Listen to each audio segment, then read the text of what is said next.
سلام بچه‌ها، اینجا چنل کریمینال کسته و امروز میخوام درباره پرونده ربکا زاها، یکی از مرموزترین پرونده های چند سال اخیر براتون صحبت کنم. ربکا در 15 مارس سال 1979 توی یک خانواده پرجمعیت در برمه به دنیا آمد. خانواده ربکا وضع مالی خوبی نداشتن. اون 6 تا خواهر برادر داشت و پدر خانواده خیلی تلاش میکرد که خانواده‌اش زندگی خوبی داشته باشه. بعد از چند سال کار و تلاش زیاد، خانواده ربکا وقتی ربکا 22 سالش بود، در سال 2001 به آمریکا مهاجرت کردند. ربکا تونست توی آمریکا زود جا بیفته و دوستای زیادی پیدا کنه. ربکا سبک زندگی سالمی داشت و همچنین به کار کردن توی کادر درمان و سفر کردن علاقه زیادی داشت. چون که از بچگی به کادر درمان علاقه داشت، بعد از یک مدت شروع کرد به درس خوندن توی رشته تکنسین چشم پزشکی و تو همین دوران با نیل نالپا که یک پرستار اهل آریزونا بود آشنا شد. اونا توی مدت کوتاهی علاقه زیادی به هم پیدا کردن و تو سال 2002 با هم ازدواج کردن. نیل و ربکا همدیگر خیلی دوست داشتن و جفتشون به حیوانات علاقه داشتن. برای همین یک سگ میگیرن و اسمشو میذارن اوشن. ولی متاسفانه بعد از چند سال رابطهشون کمرنگ شد و جدا از هم زندگی میکردن و فقط روی کاغذ زن و شوهر بودن و اوشن هم پیش ربکا موند. بعد از یک مدت ربکا دنبال کار گشت و تونست یک کار در فینیکس پیدا کنه. برای همین توی سال 2009 به فینیکس نقل مکان میکنه. اون توی فینیکس حسابی تلاش میکنه و بعد از یک مدت کارشو عوض میکنه و به کلینیک بزرگتر میره. ربکا تو اون دوران خیلی سخت کار میکرد. بعد از چند سال تونست خانوادش رو هم از نظر مالی ساپورت کنه. بعد از مدتی توی سال 2009 ربکا با یک آقای آشنا میشه به اسم جونا شیک نی. جونا زندگی خوبی داشت. به شدت پولدار بود، کارخونه دار بود، چند تا شرکت داشت، مالک چند کشتی تفریحی و خونه و ماشین بود. جونا 2 بار ازدواج کرده بود. از ازدواج‌های قبلیش بچه داشت و بچه‌هاش توی کالیفرنیا زندگی می‌کردن. برای همین محل اصلی زندگی جونا توی کالیفرنیا بود. بچه‌هاش از ازدواج اولش بزرگ بودن و از ازدواج دومش با دینا یک پسر به اسم مکس داشت. ربکا و جونا بعد از یک مدت رفت آمد رابطه‌شون جدی میشه. ولی ربکا روی کاغذ هنوز همسر نیل بود و تو سال 2011 به طور رسمی از نیل جدا میشه. ربکا و جونا توی فینیکس هر هفته قرار میذاشتن و همدیگر رو میدیدن. رابطه‌شون با هم خیلی خوب بود و انگار نیمه گم شده هم بودن و خانواده ربکا از جونا خوششون میومد. ربکا واقعا عاشق جونا بود. از خودش خوشش میومد، نه از پولی که داشت. برای همین به هیچ کس نگفته بود که جونا چقدر پول داره. ربکا بعد از چند ماه رابطه با جونا تونسته بود با خانواده جونا ارتباط خوبی پیدا کنه. مخصوصاً با پسر کوچیک جونا مکس. ولی خب دینا مادر مکس اصلا از این رابطه خوشش نمیومد. سر همین موضوع چند بار خیلی بد با ربکا دعوا کرده بود. ولی خب ربکا تونسته بود زود حلش کنه. یه مدت که از رابطه ربکا و جونا گذشت، فاصله که بینشون بود خیلی اذیتشون کرد. برای همین توی سال 2011 ربکا تصمیم گرفت به کالیفرنیا نقل مکان کنه و اونجا یک زندگی جدیدی رو شروع کنه. بعد از مدت کوتاهی از رفتن ربکا به کالیفرنیا، خوشبختانه اون تونست توی کالیفرنیا زود جا بیفته. یک کم بعد خواهر ربکا و پسر جونا مکس به پیش اونا رفتن که برای مدتی پیششون بمونن، با هم وقت بگذرونن و اوقات خوبی داشته باشن. ولی متاسفانه این خوشی زیاد دوام نداشت، چون بعد از چند روز داستانهای اصلی این پرونده شروع شد. میرسیم به تاریخ 11 جولای سال 2011. تو اون روز اولش همه چی عادی بود. جونا مثل همیشه رفته بود که ورزش کنه. ربکا هم پیش مکس و خواهرش بود و قرار بود ستایی با هم به گردش برن. بعد از چند ساعت ربکا از اتاق خودش صدای خیلی بلندی میشنوه. میاد ببینه که این صدا از چی بوده. توی همون موقع مکس رو میبینه که روی زمین افتاده و لوستر بغلش معلق بین زمین و آسمون بود. صورت مکس زخمی شده بود و پشت سر هم تکرار میکرد اوشن اوشن، اسم سگ ربکا. و بعد از چند دقیقه مکس هوشیاریشو از دست میده. توی همون موقع ربکا زود به خواهرش زینا میگه که به اورژانس زنگ بزنه.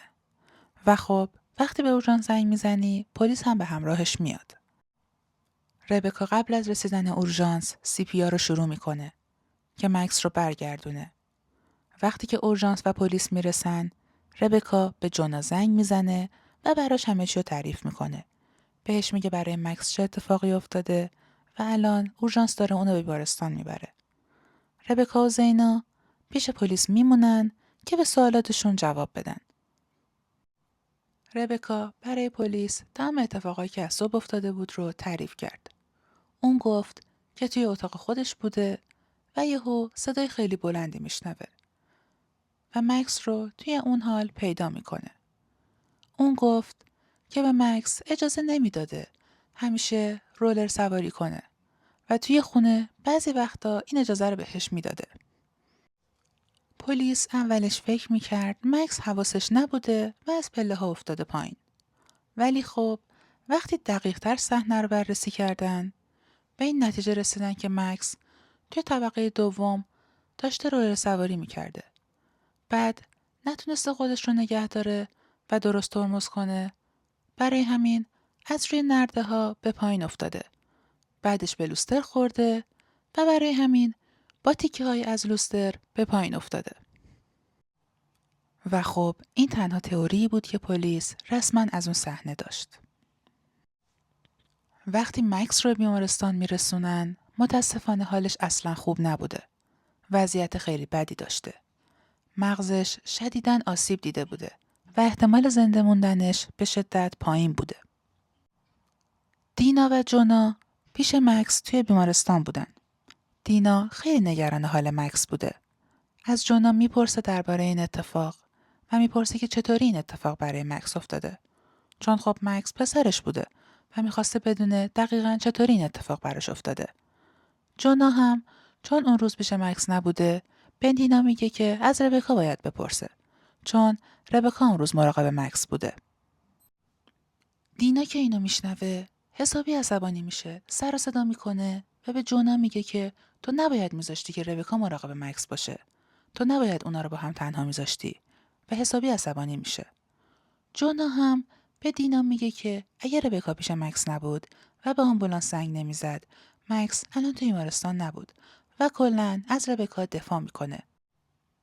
فردای روزی که اون اتفاق برای مکس افتاد خواهر ربکا برگشت و برادر کوچیکتر جونا آدام اومد که پیش جونا باشه و مراقبش باشه و بهش دلگرمی بده و خلاصه کمکش کنه. چون توی اون دوران جونا واقعا نگران مکس بوده. تمام مدت مراقبش بوده و اصلا نمیخوابیده. روزی که آدام میرسه ربکا به دنبالش میره و اونا به خونه میرن. آدام توی ویلایی که برای مهمون ها بوده و از ویلای اصلی یکم دورتر بوده مستقر میشه. ربکا میخواست فردای روزی که خواهرش رفته بره بیمارستان و به مکس سر بزنه و از دینا شخصا عذرخواهی کنه و اونو آرومش کنه. ولی همون شب جونا زنگ میزنه به ربکا ولی ربکا خواب بوده و جواب تلفن رو نمیده. برای همینم جونا پیغام میذاره و میگه حال مکس خیلی بده و دکترها گفتن که مکس متاسفانه به صبح نمیرسه. فردای اون روز خیلی ترسناک شروع میشه. توی تاریخ 13 جولای سال 2011 آدام با اورژانس تماس میگیره. به اونها میگه وقتی که صبح از خواب پا شده که به ویلای اصلی بره و چیزی بخوره بدن بیجان ربکا رو پیدا میکنه. اون ربکا رو کاملا برهنه و با دست و پای بسته وقتی که با یک طناب قرمز معلق از بالکن به پایین افتاده بوده و یک تیشرت آبی دور گردنش بوده که ادامه اون تیشرت توی دهنش فرو رفته بوده پیدا میکنه.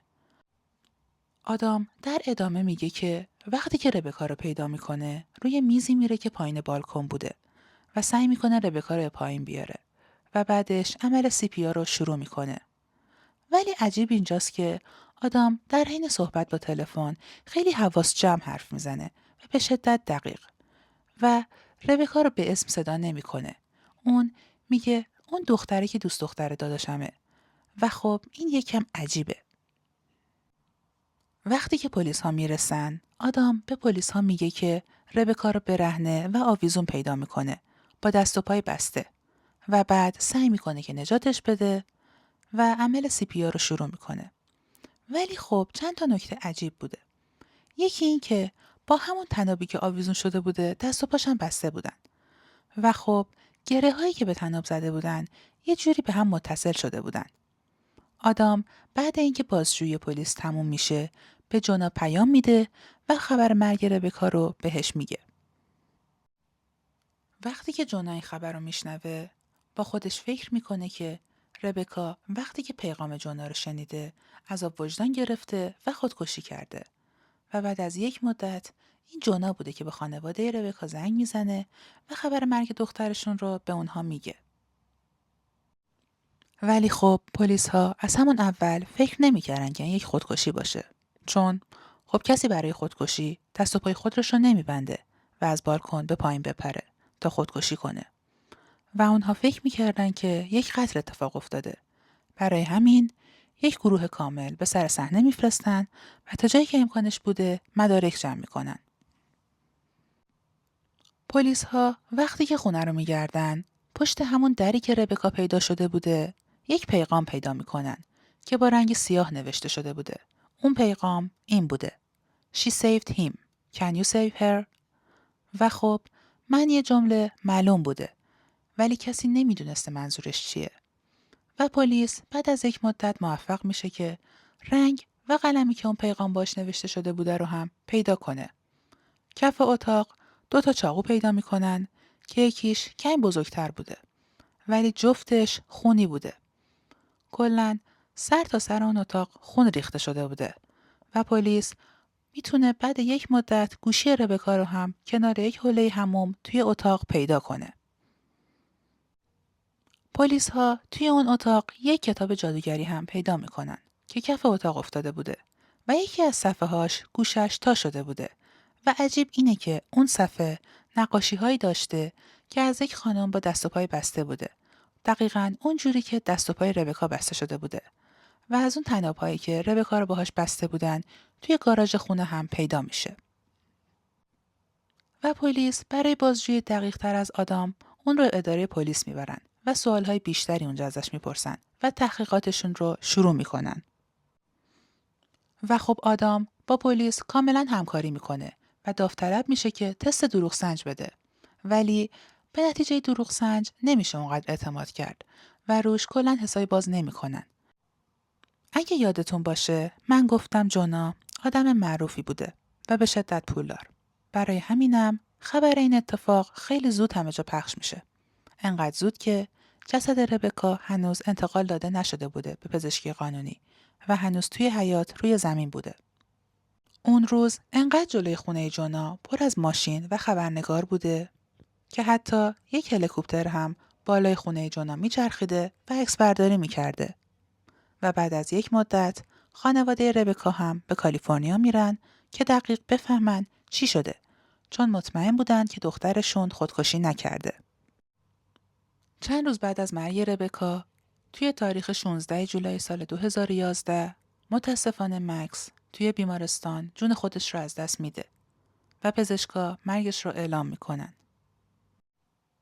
وقتی پلیس ها به خونه جونا میرن و تلفنش رو چک میکنن اون پیغامی که جونا ازش حرف زده بوده رو پیدا نمیکنن و فقط به حرفای جونا اکتفا میکنن. پلیس ها باور داشتن که ربکا خودکشی کرده چون توی اتاق و روی طناب‌ها فقط اثر انگشت خود ربکا پیدا میشه و حتی توی روز دادگاه یک پلیس نشون میده که چجوری یک نفر میتونه دست و پای خودش رو ببنده مثل مدلی که ربکا پیدا شده بوده. رئیس پلیس شهر ساندیاگو میگه که طناب‌ها دلیل قتل نبودن، چون بیشتر کیس هایی که میخوان خودکشی کنن دست و پای خودشون رو میبندن برای اینکه وسط کار خودشون رو ناخودآگاه نجات ندن. در ادامه میگه که در بعضی از کیس ها خودشون توی دهن خودشون چیزی فرو میکنن تا کسی صداشون رو در حین کار نشنوه و بخواد نجاتشون بده.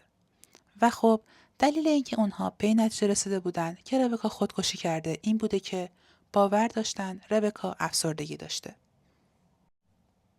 در تاریخ 2 دسامبر سال 2011 کلانتر بیل گور اعلام کرد که تحقیقات درباره پرونده ربکا و مکس تموم شده و مرگ مکس رو حادثه اعلام میکنن و مرگ ربکا رو خودکشی. وقتی اعلام کردن که ربکا خودکشی کرده، مردم خیلی اعتراض کردند و خانواده ربکا هم به شدت مخالف بودن، چون ربکا برای آیندهش کلی برنامه داشته و خب اگه میخواسته خودکشی کنه نمیومده این کار رو لخت انجام بده، چون ربکا یک آدم مذهبی بوده و از نظرش خودکشی گناه بوده. و حتی دینا هم باور داشته پسرش بر اثر حادثه نمرده. بعد از بسته شدن پرونده میره به خانمی به اسم جودی میلینینگ که توی پزشکی قانونی بوده درخواست میده که پرونده مکس رو دوباره باز کنه و جودی هم قبول میکنه و پرونده مکس رو باز میکنه. اون میگه که احتمال اینکه یکی در مرگ مکس دست داشته باشه خیلی بالاست، چون طبقه بالای ویلا موکت بوده و اونجوری نبوده که مکس بتونه با رولرش اونقدر سرعت بگیره که پایین بیفته و نتونه جلوی خودشو بگیره و نرده های ویلا هم بلند بودن و اگه مکس به پایین میافتاده جور دیگه ای میافتاده، نه اینکه دقیقاً چند متر اونورتر. و در ادامه جودی میگه که احتمال اینکه مکس رو کسی پایین انداخته باشه خیلی زیاده، چون مکس روی بدنش صدمه هایی داشته که این احتمال رو ثابت میکنه. و خب یک پزشک قانونی میاد و کالبد کافی مکس رو دوباره میخونه و میگه که به نظرش مکس قبل از اینکه پایین بیفته خفه شده بوده و بعد از افتادن به پایین کانال نخاعی مکس قطع شده بوده و نمیتونسته صحبت کنه. برای همینم اونها فکر میکنن ربکا دروغ گفته که مکس بعد از افتادن چند بار اسم اوشن رو آورده. توی همین حین خانواده ربکا هم چند تا مأمور میارن که توی پرونده نبودن که اونها هم نظرشون رو بگن. اونا هم به این نتیجه میرسن که ربکا خودکشی نکرده، چون تا حالا چنین چیزی ندیده بودن که کسی برهنه و با دست و پای بسته خودکشی کنه. و خانواده ربکا درخواست کالبد کافی دوباره میدن. دکتر سایوشت این کار رو انجام میده. اون بعد از بررسی‌های بیشتر اعلام میکنه که روی گردن ربکا علائم خفگی هستش که نشون میده ربکا قبل از افتادن خفه شده بوده و همچنین روی سر ربکا 4 تا جای زخم پیدا میکنه که قبلا هم توی کالبد کافی اعلام شده بوده که سر ربکا به نرده خورده بوده، ولی خب دکتر وشت میگه که این یک جورایی غیر ممکنه که وقتی یکی داره از بالکن میفته پایین 4 بار سرش به نرده بخوره. دکتر وشت نظرش این بوده که اول یکی با ربکا درگیر شده و 4 بار به سرش ضربه زده و بعد خفش کرده و اون رو پایین پرتاب کرده. توی این پرونده کیت گریر وکیل خواهر بزرگتر ربکا یعنی مری برای ربکا صدش رو میذاره، چون مری مطمئن بوده که آدام کسی بوده که خواهرش رو کشته، چون وقتی که داشته مأمورها حرف میزده یک جور عجیبی رفتار میکرده، جوری که حواسش بوده که اسمش کسی رو نگه، انگار میخواسته خودش رو کنار بکشه. چون آدم تو حرفاش یه گاف ریز میده. یادتون باشه گفتم که آدم رفته روی میز تا ربکا رو بیاره پایین. اون میزی که آدم میگفت بیشتر شبیه یک چارپایه بوده و اونقدر جون نداشته که خود آدم رو نگه داره، چه برسه خود آدم و ربکا رو با هم نگه داره. بعد از یک مدت آدم دوباره نظرش رو عوض میکنه و گفتش که نه، من رفتم یک نردبون آوردم و ربکا رو پایین آوردم. و خب آدمی بوده که بلد بوده چجوری با طناب کار کنه و گره بزنه، چون آدم تفریحی قایق سواری میکرده و میدونسته چجوری باید با طناب کار کنه. ولی خب متاسفانه پلیس به این پرونده زیاد بها نمیده.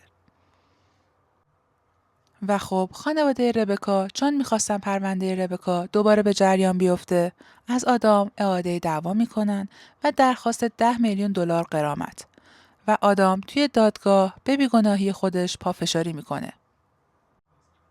یکی از همسایه ها گفت اون شب دیده که یک خانم رفته توی ویلا و بعضی هاشون هم گفتن صدای کمک خواستن یک زن رو شنیدن و بعضی ها هم گفتن اون شب صدای آهنگ خیلی بلندی به گوش میرسه.